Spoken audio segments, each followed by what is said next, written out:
TELOS by Brian Geever. Foreword.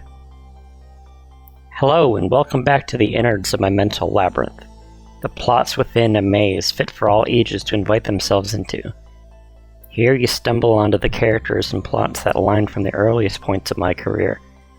The original version of this novel, TELOS, launched on March 19th, 2013. This I remember clearly, as I just finished celebrating my birthday the day before, and saw the end in sight of the original manuscript. Back then, my novels were uploaded shortly after being completed without too harsh an editing process.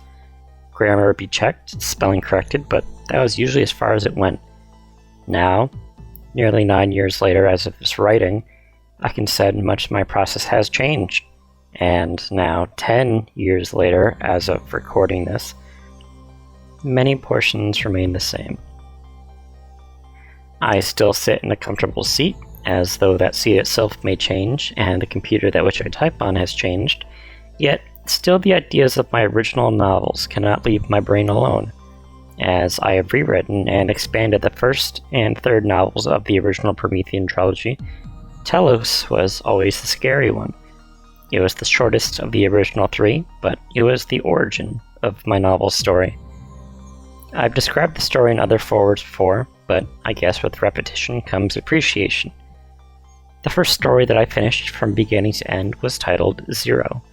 The novel was in reality split into 4 novellas that acted similar to seasons of a TV show, telling the beginning and end of each part in the story in full. It wasn't good, and has some exclusive characters that don't show up in the heavily revised and rewritten novel as it was, TELOS. With all that aside, before we can move on to that little treat, I would like to thank quite a few people. First and foremost, the closest to my heart is my fiancée, Hannah. Without you, my motivation tries and dies. My ever-loving support, and with who I desire for the story to never end. Next, my close friends and fine supporters, who through these past few years have offered their kind and generous support. They are listed below and in no particular order, but know that your help is eternally appreciated. Thank you, Dr. C, Sheena, Jester, Gaia, Lachis, Cedric X, and Endag. Part 1. Anamnesis. Memorial Sacrifice. Chapter 1. June 28th, 2018. Athens, Ohio. Lancaster Ave. The worst time of the year was when all the bugs came out. Tiny specks of insignificant life that only exist to piss me off. Summer isn't my favorite season as it is, but when you introduce the scourge of humankind as a daily obstacle, you can be sure I try my hardest to be away from them as much as possible. Of course, not having a roof over my head makes that touch more difficult than it does for most people. Those of us that remain, at least. The world is a much different place nowadays. Fighting, starving, dying. It's all equal parts suffering around these parts. It's hard not to find your next meal without having to worry if the place you rest your head is off to be your last. Of course, now the flies for competition with the available food out there. Summers are always the worst, and while I've had some easier summers when I was able to camp out at broken down businesses that had larger food reserves than normal, out here, this summer, I was all on my own. There was a temptation to raid the campus nearby. It'd be familiar. It was where I was going to undergrad before. Well, before. It was hardly tempting. I still had a lot of my old stuff there. We all had to evacuate once the boiler in the science building blew. Some people thought it was a terrorist attack. Those have been increasing in the public eye. It's almost laughable now, thinking about the situation that snowballed over the complete evacuation of the school. I learned about it a few weeks later from a source who was live on the scene. Apparently, a pair of stoners snuck into the science lab because they knew it was going to be empty at that point of the day. Turns out, it wasn't, and there was a bit of a conflict between them. My source, a guy named Isaac who had been working late on a project, was a bit of a stickler for places being used for intended purposes. Turns out the 2 fine gentlemen were sticklers for places for being used as smoking spots. Arguments erupted, and I can't confirm who touched who first, but I wouldn't be surprised if one of the other guys shoved first. Now, if that had been that, nothing further from some hurt egos would have left that building. Unfortunately, one of those shoves led to Isaac falling backward against his table. I don't know what quite the mixture was he was working with, but I guess that isn't wholly important. I don't have to paint the whole picture here. Yeah, building went boom. Of course, it was more like the room went boom, but it was just the state of what went bad. You see, whatever was in those containers wasn't healthy for the rest of us when they combined, and air travel on a college campus is very troublesome indeed. A few of the people who hung around the area after cleanup started, well, they started getting sick. If that was it, it would have only called for a quarantine and a lockdown. Things progressed when the first murder came about.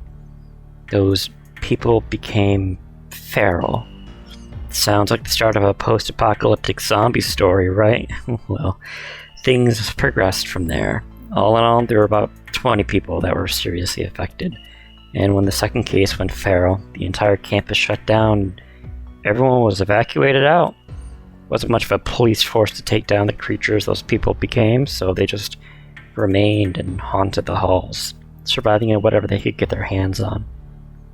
I caught up with Isaac a while back near a bar a few times over. He was a poor sight, felt guilty as hell for picking a fight that day, drowning himself in all the warm booze he could find. I don't know if he recognized me. Hell, I don't even know if he knew I was there, but he sure as hell regretted a lot. That's when I learned to avoid carrying regret as much as I could. Never regret so your burden never gets heavier than what you can carry. My proverbial pack on my back only allows what I can hold and no more. Others may find that coarse. They may use rougher words than that, and to that, I said, fuck that. When you're out here in the summer heat, getting sucked alive by the mosquitoes and fighting for your next meal from the flies, you can carry whatever the fuck you think you need to carry. And yet, I cannot deny that carrying some of my old shit from my room, like some new clothes or some of the snacks I squirreled away that haven't spoiled, was still heavily tempting. And it really is quite muggy outside. I must apologize for that. You see, I've got this thing with me. There was this doctor at the orphanage I used to visit. Before I went to college, of course, and they did all sorts of tests and such. I can't remember the name of it off the top of my head. I was around that age, where anything adults said goes in one ear, not the other. Anyway, they said I had a high rate of survival, so it wasn't anything, bad, I guess. That's why I didn't stick to remembering what they said it was. Just know what it does to me. Sometimes my mind likes to create side tangents of thought that run alongside the main one. It's the best way I can really explain it. I'm not used to really talking about it, really. I've pretty much got it under control everywhere, to the point where it isn't running multiple conversations simultaneously. That was a real headache inducer. I shower. I think I might head to the campus after all. If I'm quick enough, I can snag for a good meal. I could use some time away from smelling like a plumber's handkerchief anyway. Huh. Did I read that somewhere? That's odd. Not the kind of metaphor I'd normally think of on my own. Might have been a King novel or something. He tends to write those kinds of physical grotesqueries. Oh, I almost forgot to introduce myself. My bad. My name's Gavin, and I absolutely love long walks on the beach. That should be enough for you to know, right? I'm not too good at this. I know. But then again, I guess if I was, then I'd be in a much different spot than I am now. I might be dead. People who care too much about presentation often miss the small things that end up biting them in the ass. People aren't really my thing. I guess that's another deciding factor on why I was going to the school. Because my last-ditch effort here was the street was stopped because of people. Remember that bar I told you about? Well, I was going to hide out there for a bit, raid the stash that someone else had prepared, but not gotten the chance to take an opportunity of. But a real rough gang of pricks showed up. Came in, I managed to just get away before they shot Isaac. Put him out of his misery, I guess. Getting away and surviving has always been a skill of mine. I don't tend to rely on others, so I'm not slowed down. Shit starts to go down and I'm gone. I'm rather thin and relatively fast on my feet. Definitely helps in the new environment. They've since gone in and locked themselves in, most likely drinking themselves away. I'm not a fan of alcoholics either, by the way, so you can check that off on my eHarmony profile. But a nice drink wouldn't be terrible right now. Sadly, I have to accept the loss of the bar. I'm much too little of one man to take on 5 brutes who are more aggressive if they're drunk. It is quite the shame, though. I hike up the straps in my backpack and begin to walk down the street. I keep very little with me. Well, of course, because I have very little, but that should be changing real soon if things go my way. Across the street from the bar is when the air starts to change. It seems to become heavier, pungent in taste. If I had anything in my stomach, I'm sure I'd hurl it up. So it's good I don't, I guess. Doesn't stop the dry heaving, but I'd rather that than burning my throat out. It's all about thinking about the positives, you see? Nice shower. It would certainly be nice to have a nice shower. It would... I reach the fence. It's almost 3 times my height. You might think it's a normal fence, but then again, you aren't native to these parts. Not like the few around here. Not like me. Everybody around here knows to stay away. This is what separates us normies from the vultures. It's almost a blessing they haven't figured out how to climb yet. Must not have clicked. To be able to grasp solid objects and pull up. Well, whatever's keeping them on that side doesn't really matter now. I'm going over. I toss the backpack over the side of the fence. It lands doubled over itself. I grasp the wires of the fence and stick my feet through the holes, letting my toes wrap themselves around as I reach up and grab at a higher point. I'm up halfway and grip into the metal, reaching my hand now over the top of the bar, and then my elbow, then using that to balance my weight as I pull myself over the fence. I used to be so much better looking. I don't mean to brag, but now I feel like any stray gust of wind could pick me up and blow me away, far away from this place, far away from this life. Once I'm clear, I drop down and tumble right next to my bag. The landing hurts my feet a bit, but I think I may have landed on a rock or something. I stand up and grab my pack and sling it across my back and begin walking. It's going to be a lot more quiet as I continue. I'm not going to be seeing that creepy kid who's been killing the rats, or the woman who digs through the garbage to keep her and her enlarged stomach satisfied. They were sights of what the area here does to people. I'm betting absolutely everything right here and the levels of contamination are low enough around my dorm. I'm sure the first to come through here, since nobody really wants to be the guinea pig to throw their life away. I don't care either way. That's why I'm even entertaining the thought of your presence. I see the library first. I recognize it now, even after the top floors were scarred by the fires. That happened a while back before the evacuation. I don't think that was one of the stoners' faults, as almost humorous as that would be. As far as I can remember, that happened as an intentional act that spread far out of control. Mad student named Jamie Throughton broke down and freaked. Her grades weren't up to what she needed. Instead of taking responsibility for her failure, she just wanted to torch the place and hated it most. The place she spent so much of her time and actively looked to squeeze as much out of her as possible. The top floor is destroyed, but the building survived. Jamie was burned pretty bad in the event. She was quickly enveloped in the blaze that spiraled out of control. Not only was she expelled for the action, but was also brought on federal charges of arson.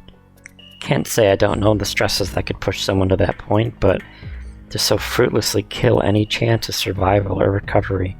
I couldn't imagine being locked up in a shitty place as that. I have my own frustrations at the expectations others place on me, but instead of going up in flames, I choose to rebuke any and all that come my way. Anything that doesn't push me forward, that doesn't lead me to my next meal, gets shucked and tossed aside. Looking at the scars that formed so short a time ago in the library, I do feel a certain sadness for the knowledge that was lost. People come and they go. They don't really have much to offer that another similar person can't provide, but the books, those are priceless. It sounds awful. Just the times we live in. No easy replacement for knowledge. and knowledge is what keeps the dead from the dying. We're all dying, but we're not all dead. Maybe I could stop by and see if I find anything that survived the blaze, although that would have to add to the number of buildings I had to visit, and unlike the dorm I was heading to, it wasn't secured, so I'd be a target for as long as I was out in the open. I looked past the library, deciding against going in. I stuck around the back, walking on the tiled walkway leading through the perimeter of the campus. I peeked through the slits of the alleys into the quad, a large open field where the students would have sat and studied. It was an odd sight seeing it so empty. This place is one of the most popular when things were close to normal. Nothing to be gained from here, as even the trees have been picked clean, skeletal fingers that stretched the sky. It was a horrible thought to think how the vultures managed to get their fix from the leaves. They definitely didn't climb, that much is clear from their inability to make it over the fence. They must have knocked all the leaves down by throwing themselves against the trees, and suddenly, my body had a phantom ache inside. I remember on the large tree in the center, we would all gang up on Halloween and completely cover the branches of the tree with toilet paper. It was some tradition that was started eons ago that continued up to the very end, but it seems like all the excess toilet paper has been recycled for some other use. It was definitely odd that the vultures ate their way through the leaves but left the toilet paper well enough alone. I guess some human tendencies remained after turning feral. Things seem to be okay so far. I'm quite a ways away from the science building. I haven't started retching from the air as much as I thought I would be, so I have high hopes for chances of me stocking up. Maybe I might be able to spend the night if I can lock up the dorms enough. God, imagine sleeping in a bed I once considered comfortable. The thought is too tantalizing to pass up.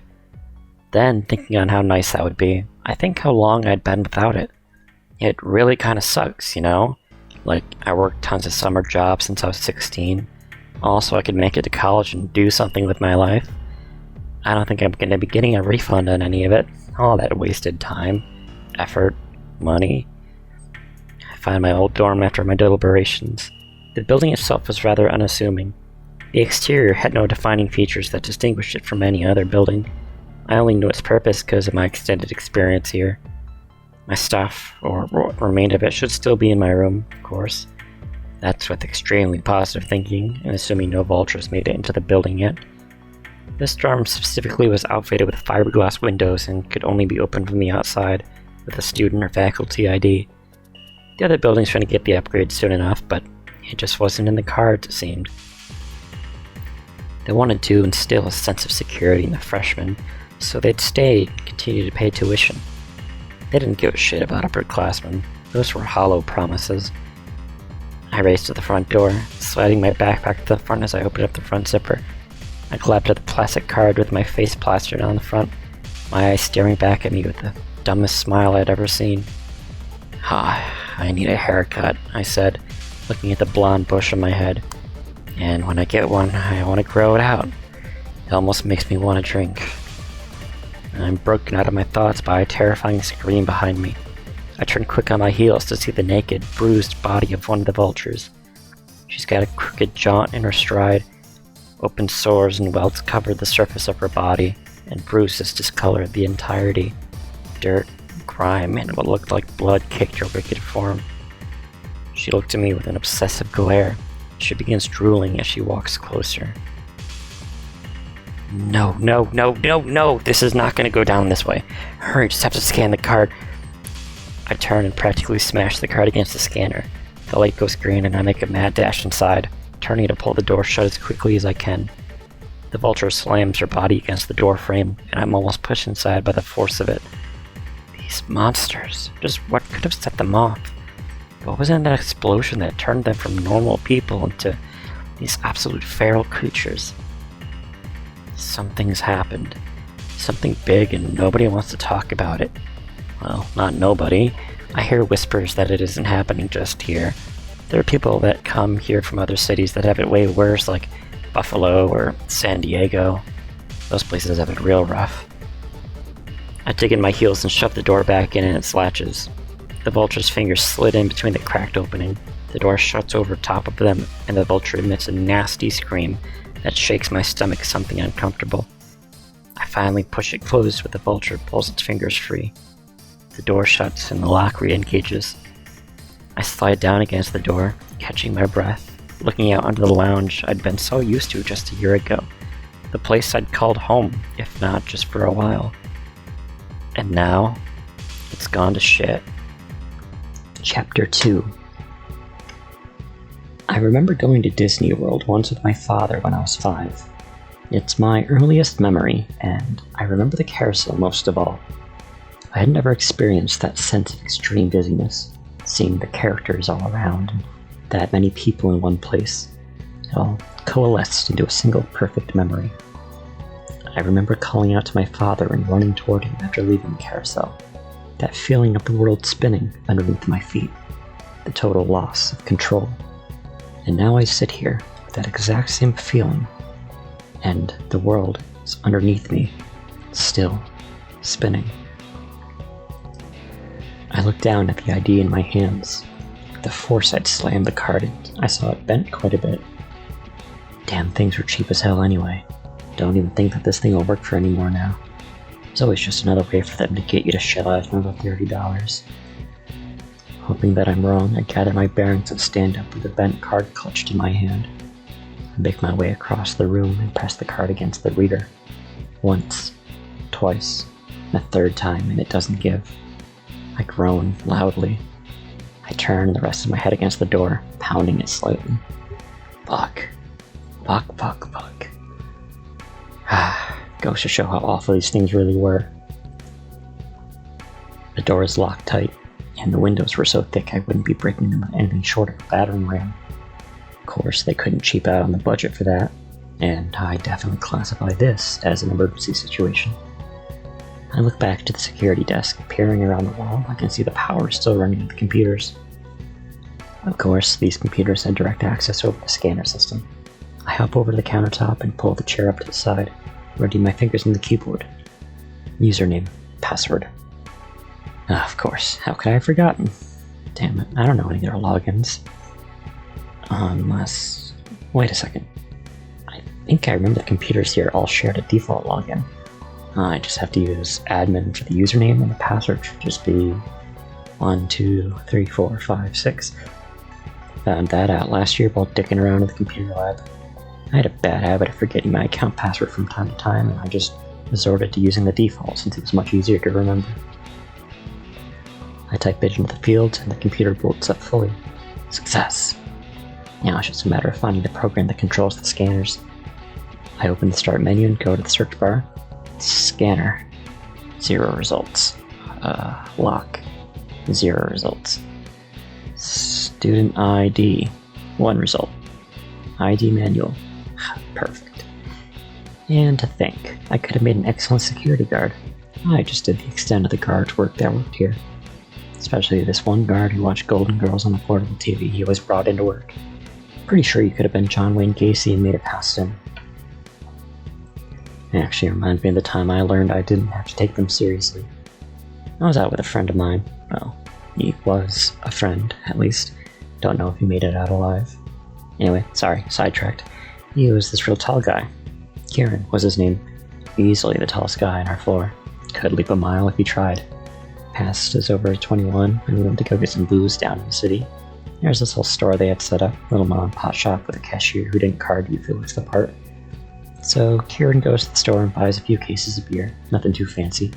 College kids don't care what gets you off till it does the job right. It could be, and often was, the nastiest dirt that did the damage, but you sucked it up and you did it, because in some small way, we were all telling the world we didn't care for its limitations. We were in control. Turns out, the world was perfectly suited to showing us just what little shits we were. Still, I have very vivid recollections of walking back with Kieran to the dorm. I had the same backpack I got on now, except it was loaded to the brim with bottles and bottles of booze. Turns out the natural flow of walking is a lot less stable for glass bottles sitting in a backpack than either of us had planned. I felt it all shatter, one after another, and felt all of it drip through the bag down the back of my legs. I froze right there on the spot and knew I was fucked. Kieran, though, he knew he had none of it on him. His part was done. He didn't even chip in for any of the beer, so in the end he didn't lose anything. We were just outside our building, and I was standing there like an idiot with 30-some-odd bottles of broken beer dripping down my body and signaling, "Please, get me in trouble." I was fucked. I'd gotten in trouble before about it, that time not being my fault, but instead of that, some obnoxiously loud girls one of my floor mates invited over. But anyway, getting caught here likely would have led to some serious consequences. I had no parents to radio home to, both died long ago. Pretty sure I would have just been booted out on my ass, handed a fine farewell, and left to my own devices. I figured if I was going out, I was just gonna walk in, accept it, and figure it out from there. I was angry with Kieran, but I figured if I was in his shoes, I would have done the same thing. So, rather than get caught out here like a moron, I walked inside. I swear, my blood froze to the touch as I passed the security guard, and he just let me through. I slapped my ID against the reader and walked upstairs, past the second staircase, up, pressed the button for the elevator. I almost expected security to meet me on my floor, arms crossed and all. "Yeah, alright, buddy. Come on, you know exactly what you did." But they never came. I walked out of the elevator toward the end of the hall and let the door swing shut behind me as my roommate looked me dead in the eyes, the most shocked look I'd ever seen on his face. He was as a drinker as I, but he didn't have the build of Kieran to avoid getting carded at the shops. "The hell are you reeking of?" And that was how that story ended. From that point on, I brought as many bottle pack past those gates now that blocked me from my things. Even now, I see that as much as useless both as he was at his job. If he was here, I probably would never even been able to do this. I switched the scanner system off, and I can hear the door unlock. I jump back over the countertop and reach for the handle. Success, baby. I grab it, swinging the door open and pulling it closed tightly behind me. That same elevator I took before was to my left, and to my right was a divided staircase that led either down to the basement floor or up to the first. Down in the basement lies the laundry room and a few student lounges. The laundry room is nothing special. 5 floors of students crammed to do laundry with 6 washers and dryers. It's almost the scariest part of the whole college lifestyle. I've never seen anyone get so vicious over a few dryers. Then there was the time I walked down on the dance team and their massive orgy out here at 3 in the morning. There's nothing more indicative of the college experience such as blatant sexual deviancy and large pools of prohibited alcohol. I tend to stick to one poison over the other. Never much enjoyed the thought of getting attached, especially in a time when people were so desperate and looking for attachment. Let me tell you, that time down in the laundry room kept me away from using those machines for the rest of my stay. Everything felt like I could imagine exactly who was which in which position over which load. I'm sure they enjoyed it well enough. I could even recognize 2 of the girls who'd been there.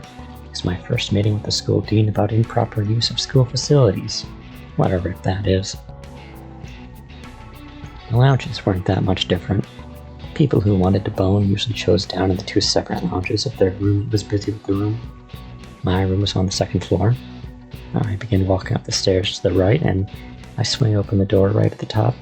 The first floor extends in both directions. Rooms line each of the walls, each of them locked, needing their own separate key given only to those that live there or in use by security. I don't remember seeing any of the keys that security had, so I suppose it went with the last guard.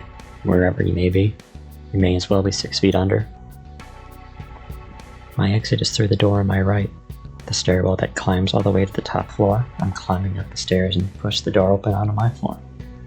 To my left are the rooms where everybody smoked a lot of pot. It just seemed like the place to gather, and I remember my hall always smelling of the stuff constantly.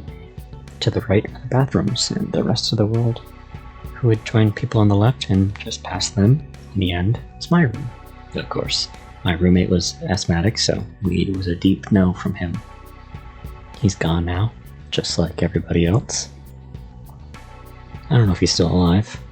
Probably is. He seemed like the kind of guy who'd know what to do in a situation like this. He's from Jersey.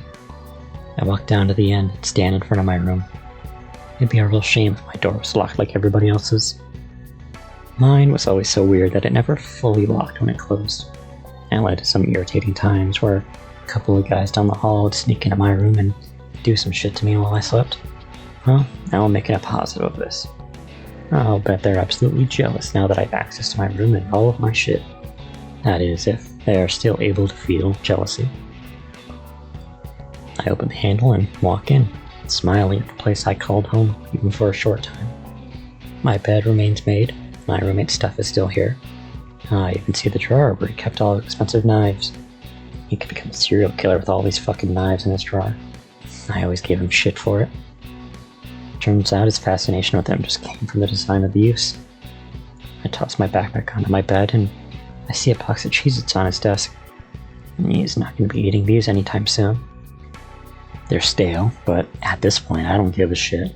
I'm grabbing them by the fistful and shoving them into my mouth, savoring each bite. Thank the Lord for junk food tasting so good. I walk over to the mini fridge sitting beside my bed. It's still plugged into the wall. I reach inside and grab one of the bottles of soda from the shelf and twist the top open. I'm guzzling the drink down, but have to stop about halfway because it burns. It's a good burn. I miss this burn. I need to shower. I grab my key off of my desk. Just in case my door were to actually lock itself. What a cosmic joke. I bend down beneath my bed and open up my drawers. Clothes I hadn't worn in so long. I'd been so used to my gray t-shirt and shorts I'd almost forgotten about how much stuff I'd actually brought to school. I can make a serious rep by starting my own Salvation Army back on the outside. I was assuming I wanted to leave so soon. I could ride this place out all the way to the end. Grab up some clothes and a towel and hit the showers. They of course were located directly across from the toilet, so if you happened to be in the middle of the shower while someone was taking a shit, you had to deal with the smell the entire time. It was absolutely awful. Yeah, and don't get me started on the people that actually took shits in the shower. I shake my head in disgust and hop into mine. Of course, it actually isn't my shower, but it kinda is. Third from the right, nobody ever thinks to use it, much less shit in it, so it's usually the cleanest one. I toss my clothes outside along with my towel alongside the bar at the top. The hot water hits my skin and I let out an audible moan. It feels so good after sleeping in my own filth for so long to finally get clean. I don't have any shampoo. I'd actually just run out before I had to leave and was going to get some more. But obviously that didn't happen. Looks like I'm going to have to stick with my putrid locks. Man, what a shame. I run my hands through my hair and down my face, letting the water cascade down as I scrub myself. Then I hear a sound from outside. The ding from the elevator stopping on this floor. I freeze. Why would the elevator be running? It is set to the basement automatically when it's not in use, and it isn't like anybody else's. The scanner. I went and turned it off. It must have turned it off for the whole building. The whole system's connected. My skin begins to crawl as I imagine all different kinds of things crawling through that elevator door. And then I remember the soul vulture that nearly got the best of me outside. How could I expect it not to want to find its way in? Of course it wouldn't let a new source of food out of its sight. God, I am so stupid. Turn around and shut off the shower, letting the water drip from my face as I curse myself. Stupid, it definitely heard the shower running. I'm fucked. I begin to panic, but I can't panic because then I'll make more noise, and if I make more noise, I hear the bathroom door swing open. It squeaks. It's a very heavy door and prone to making loud noises. I go completely silent. I can't think of anything. I'm paralyzed. I hear the footsteps come closer. I'm shaking underneath my skin. I see the curtains pulled aside, and I see a gun pointed directly at me. Chapter 3. Behind the gun is Addison Thompson. She was a student here, member of the dance and softball teams. She's tall, brunette, and limber. She seems equally as confused to see me, looking me up and down, stays down for a noticeable amount of time, saying something under her breath before looking back up. The hell are you doing here? I thought you were one of those damn monsters. She lowers the gun. I could have said the same thing, I said, reaching for my towel and wrapping it around my waist. I've seen her around campus quite a bit. Never really talked to her at great length, but then again, she was one of the people participating in the great laundry sex party, so I guess I didn't really need to. Well, thank fucking God, I've never fired a gun before, and I really wasn't looking to begin today, she said, looking to the side. And, nice, she said. What are you doing here? I asked, walking out to grab my clothes. Could we perhaps wait until you've gotten dressed before we continue? She asked.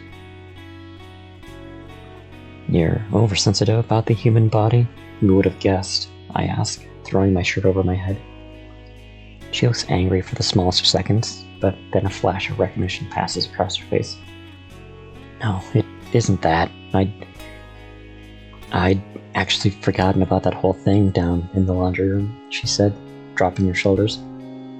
I hadn't, I said, smirking and sliding on my boxers. I don't have to explain anything to you, she said. I didn't ask you to. I put my legs through my jeans and pulled them up, buttoning and pulling down my shirt so it's more comfortable. Listen, you were all really wasted that night. Oh, is this you explaining? She looks down to me and her lip creases. Oh, no, do continue. I'm sure this leads somewhere good. I picked up my leg and throw in my socks. You know, giving attitude to a girl with a gun is never a good idea, she said, cocking her head. It is when the girl openly admits never having shot a gun before and not wanting to. I mean, I think I'm good, I said. Come off your high horse. Don't act like you've never done anything stupid while drunk, she said, placing one hand on her hip. Nope. Wait, what? At least back then, wasn't into it. Though I came out so easily. I wasn't really sure the reasoning behind it. Maybe to catch her off her game, maybe to see if she'd call me out on it. Either way, I'm enjoying myself. I came here to get out of crummy situations, not lodge myself back into them. I picked my towel off the ground. And that's why you're here now?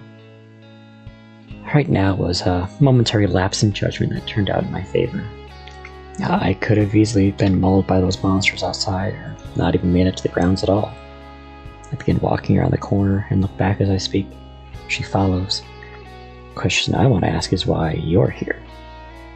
I heard it was really tough out there, so I never really left. I mean, not fully. I had to go get this gun, but for the most part I've been holed up in the campus's scanner-locked buildings. Those monsters out there don't need ID cards, so it works for me. You being here now means you had your ID on you when you left. Why do you think of taking it? If I had every intention of booking it, I would have grabbed some food or something, she asked. Summer sucks without a roof over your head. I opened the door, holding it open behind me. Guess I subconsciously had intentions of coming back at some point, whether or not it was a war zone. You're right about what it's like out there. The whole state is practically fucked, I said. No sarcastic retort, she asked. Comes and it goes, I said. You're much more talkative than I originally pegged you. Kind of like it. Also comes and goes, I said with a smirk. Figures. You able to get back into your own room? Yeah, it tends to not lock. Worked out for me once, I said. What does that mean, for once? A couple of people on this floor take advantage of that. Stuff of that nature. Oh, I'm sorry, she said. You feign sympathy, but you aren't sorry, I said. Oh, so you know how I feel? You said it because it fills a void in conversation. You've probably never even had to worry about a single thing in your life, except for when the next round of shots were being served. Where the hell did that come from? And don't say it just comes and goes. It comes from getting people, like really getting them. You don't have to speak to them to get to know them. Just seeing how they react to situations tells a much more clear story than what their mouths could ever say. So, like stalking people? I don't follow people around, no. Way too many people, way too much effort. Just seeing how people show themselves off in public. How they wish to be seen. You're like the sun. Really? Constantly exerting everything about yourself so that everyone knows you.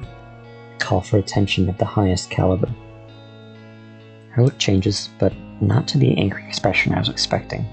I was expecting a fight back, an argument to get my blood boiling, maybe even an excuse to steal that gun away for my own use, but what came surprised me. She started to cry. She backs up against the wall and behind her and slid down and put her head in her lap, hugging her legs around her. God damn it. You know, this is why I don't do people things. try once to do something, and it always ends with someone crying. And that's my weakness. I can't stand by when someone's absolutely losing it. As much as I'd like to be done with the situation, I know it'd eat me up inside. I walk over to her and slide up next to her. Look, I'm sorry for what I said. She shakes her head slowly. No, in some sick way you were right. I tried so hard. Excuse me? I wasn't ever like this before school. Not the party girl, not the in-your-face kind, but I wanted to change, to be someone new, you know? She said in between sobs. I didn't have any friends, believe it or not. I was the biggest loser. Glasses, pimples everywhere, even those ridiculous braces. And then you met a genie and here you are, I asked. No, I begged my parents to do anything to help me not be so unwanted. What does that entail? She shakes her head. I took out a loan to do this really expensive surgery to permanently fix my vision, and after that, the school bill, money for the braces, everything became an all-or-nothing investment for my family, and it hinged on my happiness because I asked them to. I'm going to guess you didn't grow up with a lot of money. No, and so when I got here, I promised myself I'd be different. I'd make the most of what they did for me, so I didn't make them go into debt for nothing. I was absorbed into the college lifestyle. Well, good news, your parents aren't drowning in debt now. Nobody to collect. She stares up at me with a red race around her eyes. Too soon? I had to bury my parents. There is never a time where that is funny, she said. I can think of a few situations. Well, you have to take what you can from a situation. She's silent. Like, you're still alive. You made it out, and they'd be proud of that. Go figure. That wasn't totally asshole-ish, she said. Well, thank you. I try. She lets out a deep breath and looks to me. Mind if I ask a question? Go ahead. Are you alone also?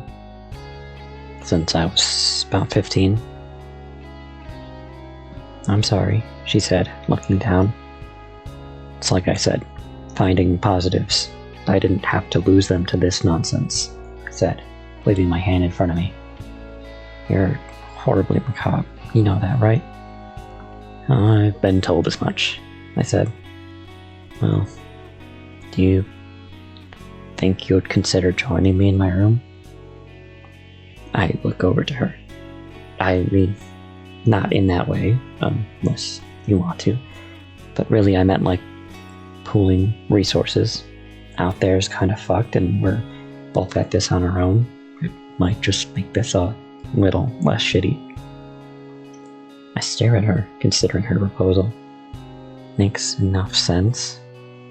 Sure, I said. I hate flies.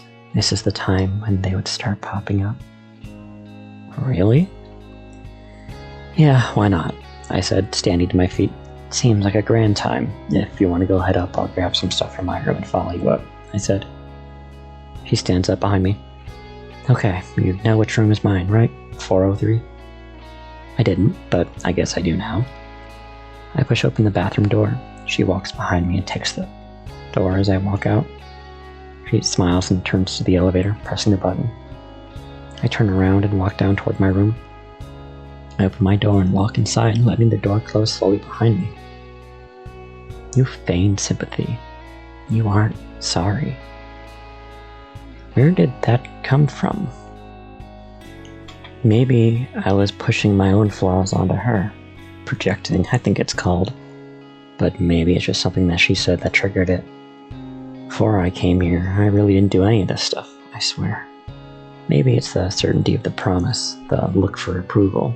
It's not unlike that of my father. I'll be home by 5, I swear.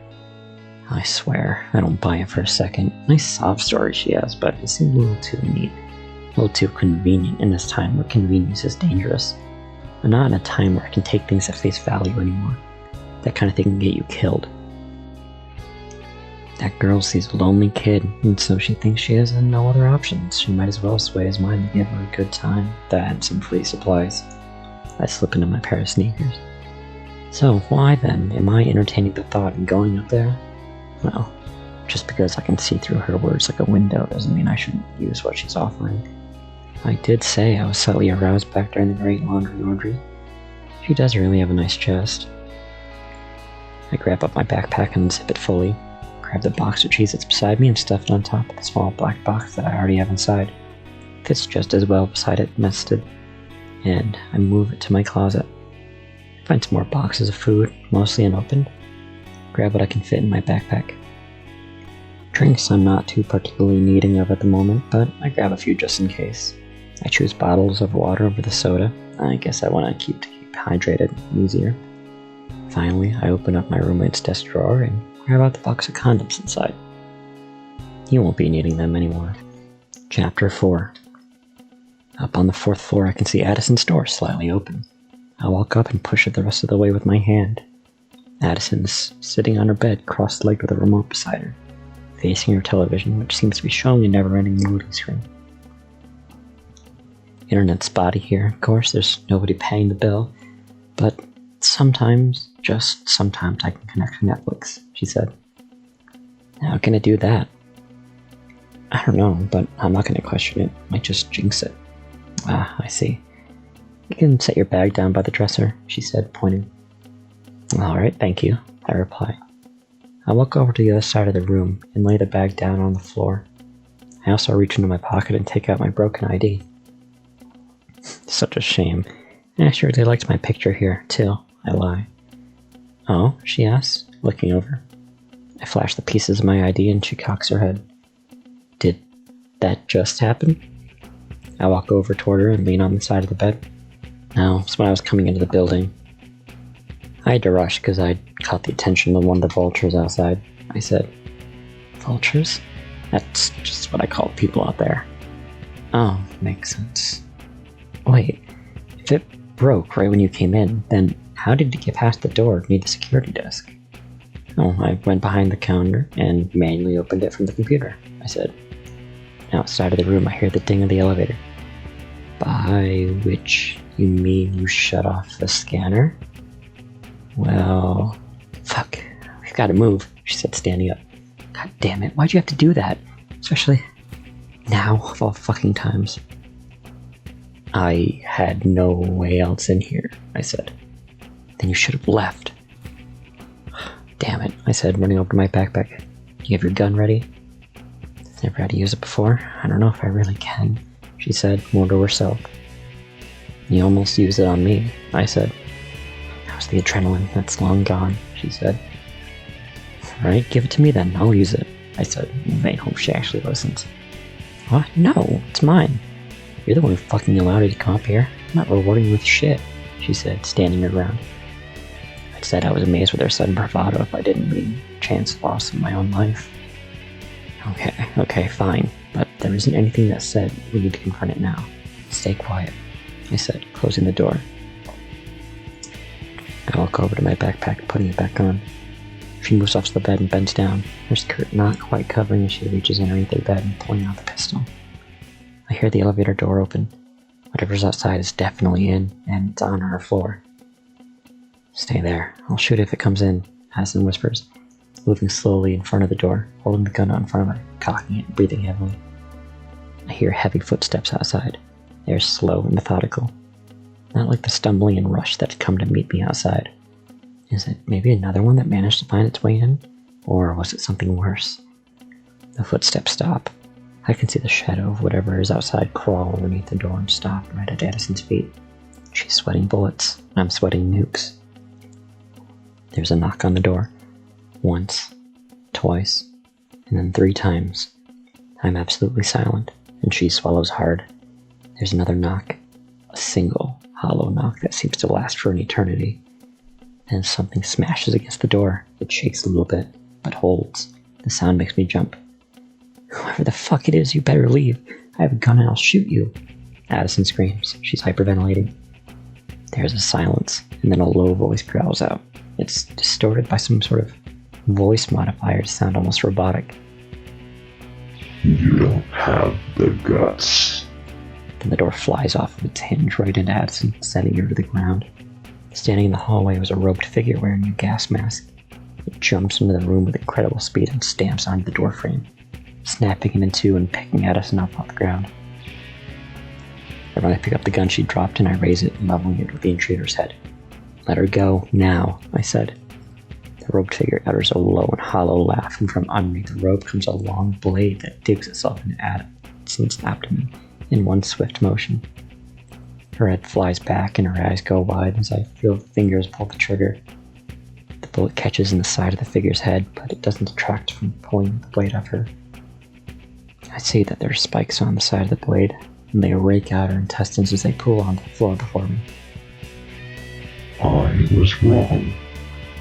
Now, she doesn't have the guts, the figure said, turning to me. I unload the rest of the clip into the figure. Its body recoils from each shot, but after I finish the clip, it bends back around and looks at me as if nothing had happened. It moves to crack its own back, stretching as it reaches into the robe, most of its body hidden by the cloak it wears, even the back of the head masked by the robe. Pulled out a small cartridge, square in shape, pressed a button on the face. Smoke begins emitting from it. The figure drops it to the floor and explodes into noise and sound. I fall to the ground as my muscles start to fail. Everything numbs, but I can still see. The figure's gloved hand breaks through the smoke and grabs me above my collar, and the only thing I can hear now is the sound of the television. It must have finally connected. On screen was a clip from a historical documentary about World War II. The figure pulls me up and holds me in front of it, and I must be losing it, because before I pass out, I think I can see the mask begin to smile. And on that cold day in January of 1945, Great Britain became the world's largest superpower. Everything goes dark.